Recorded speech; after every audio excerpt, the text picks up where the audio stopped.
Pa evo, Dom mladih već niz godina drži eko radionicu koja se kroz godinu u godinu mijenjali su se voditelji, mijenjali su se programi, ali evo u zadnjih 2 godine od kad su to preuzele Vedrana i Anita, posebno smo ponosni na rezultate eko radionice. Prije svega moramo reći da eko radionice imaju 80 polaznika, što nije mala brojka, i radionice pohađaju učenici osnovne škole Brajda i osnovne škole Belvedere, i to je njima dođe, to su cjelodnevna nastava i produženi boravak, i to su uzeli kao nešto čime će obogatiti svoj program.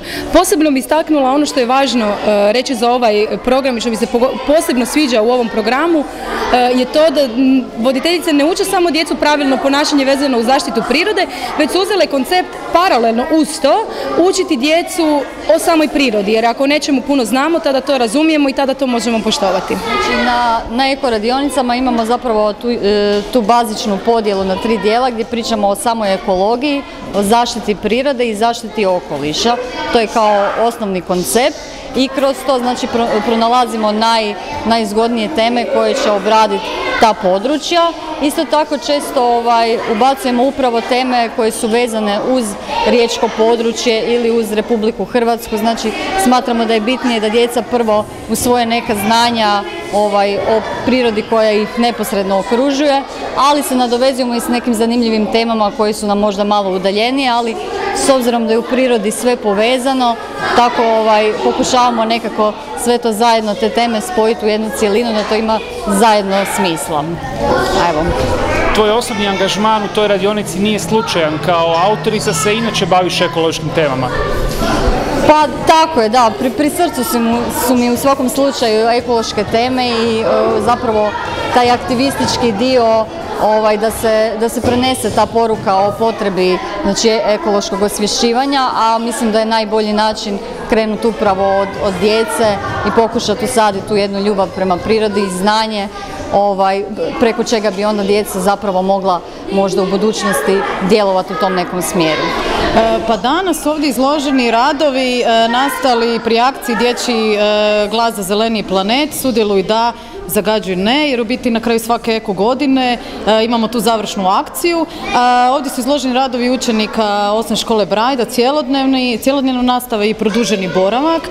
U biti zadatak im je bio da kroz cijelu godinu, naravno kako su sudjelovali u eko radionicama, da razmišljaju o svemu što je Vedrana već navela i da to pokušaju prenijeti u neki svoj plakat i dati svoj vizualni, to je slikovni i tekstualni doprinos ljudima i o tome kako se oni trebaju ponašati prema prirodi i prema ekologiji.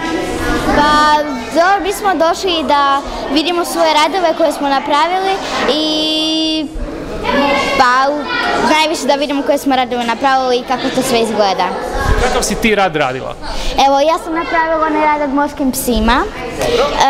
Ja sam to izabrala jer nekako zabrala sam njih zato što su mi zanimljivi, nekako najviše znamo, nekako mi je bilo najlakše i nekako više znamo njima nego drugim stvarima koje smo učili na tim radionicama. Se bojiš morskih pasa? Pa ovako kad ih vidim u televiziji ne, ali kad bi ih vidjela živo bi se je bojala. Ja sam radio maslinu, radio sam maslinu jer ona je jedna od označaja našeg kraja primorskoga. Zato jer se puno toga radi od masline, kao što je ulje i to. Da li ti doma imaš maslinu?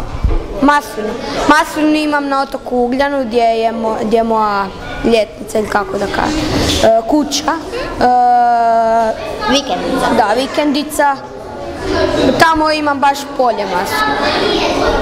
Da li onda radiš ulje od njih? Da, radim ulje, ove godine nisam, jer smo bili spriječeni doći, ali inače radim ulje, da.